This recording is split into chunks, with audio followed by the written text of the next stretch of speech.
சென்னை அசோக் நகர்ல மழைநீர் வடிகால் பணிகள் நடக்கும் பொழுது பள்ளம் இருந்துச்சு. அந்த பள்ளத்துல ஐயப்பன் அப்படிங்கிற ஒரு இளைஞர் உயிரிழந்தது நம்ம எல்லாருக்குமே தெரியும்.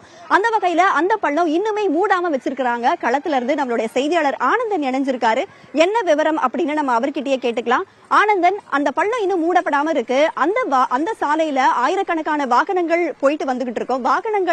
வாகன ஓட்டுநர்கள்லாம் என்ன மாதிரியான சிரமத்தை சஞ்சிட்டு வராங்க? என்ன விவரம்?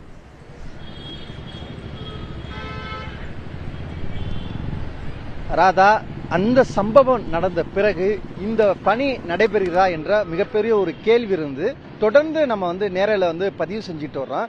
நேற்று வரையும் அந்த பணிகள் எந்த ஒரு பணியுமே நடைபெறவில்லை.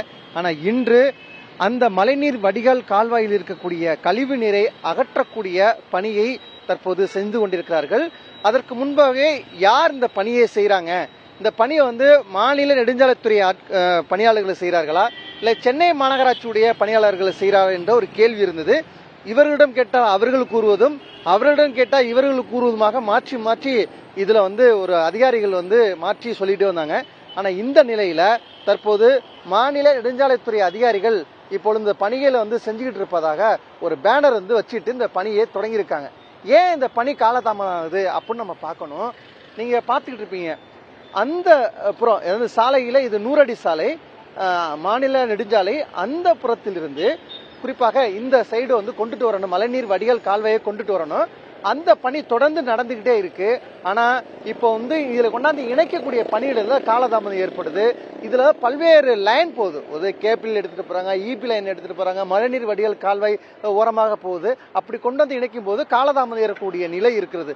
இதன் காரணமாக 2 மாசத்திற்கு மேலாக இந்த பணி நடந்துகிட்டு இருக்கு. இந்த பணி நடைபெறது காரணமாக அம்பேத்கர் காலனி பக்கத்திலே இருக்கு.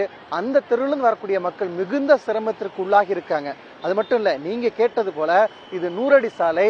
சென்னையில குறிப்பாக காசி தியேட்டரில் இருந்து அசோக் பில்லர் பிரதான வடபழனி, கோயம்பேடு இப்படி பல்வேறு பகுதிக்கு செல்லக்கூடிய இந்த சாலையில வாகன ஓட்டிகள் மிகுந்த சிரமத்திற்கு இடையே வாகனத்தை பயணிச்சுட்டு வர்றாங்க.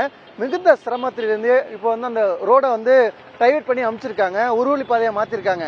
அப்படி இருந்தும் வாகன ஓட்டிகள் மிகுந்த சிரமத்திற்கு ஆளாகி இருக்கக்கூடிய நிலை இருக்கிறது. இப்படி ஒரு புறம் இருந்தாலும் பணியை விரைவா முடிக்கணும் அப்படின்னு தொடர்ந்து வாகன ஓட்டிகள் இந்த பகுதி மக்கள் சொல்றாங்க. ஆனா மாநில நெடுஞ்சாலைத்துறை அதிகாரிகள் படிப்படியாக அந்த பணிகளை செஞ்சுட்டு வர்றாங்க. ஆனா இன்று மட்டும்தான் இந்த டிராக்டரை கொண்டு தற்போது தண்ணீரை அப்புறப்படுத்தக்கூடிய பணியை செஞ்சுக்கிட்டு இருக்காங்க. எச்சரிக்கை பலகை கொடுக்கப்பட்டு பாதுகாப்பா இருக்கணும் அப்படின்னு சொல்லிட்டே இருக்காங்க. ஆனா என்ன மாதிரியான நிலை இருக்கு, எவ்வளவு தூரம் இந்த பணிகளை எப்போ முடிவிடும் அப்படின்னு பார்த்தோம்னா காலதாமதம் இருக்கக்கூடிய நிலை தான் ஏற்படுது. எனவே இந்த பணியை விரைவாக முடிக்கணும்னு சொல்லிட்டு அம்பேத்கர் காலனியில் இருக்கக்கூடிய மக்கள், அதே போல வாகன ஓட்டிகள் மிகப்பெரிய ஒரு எதிர்பார்ப்பு இருக்கிறது. ராதா, ஆனந்தன், தொடர்ந்து நம்ம இந்த செய்திகளை புதிய தலைமுறை தொடர்ந்து வழங்கிட்டே தான் இருக்கு, பதிவு செஞ்சுட்டு தான் இருக்கோம். உரிய தீர்வு கிடைக்கும்னு நம்பலாம். ஆனந்தன், விவரங்களை வழங்கியமைக்கு நன்றி.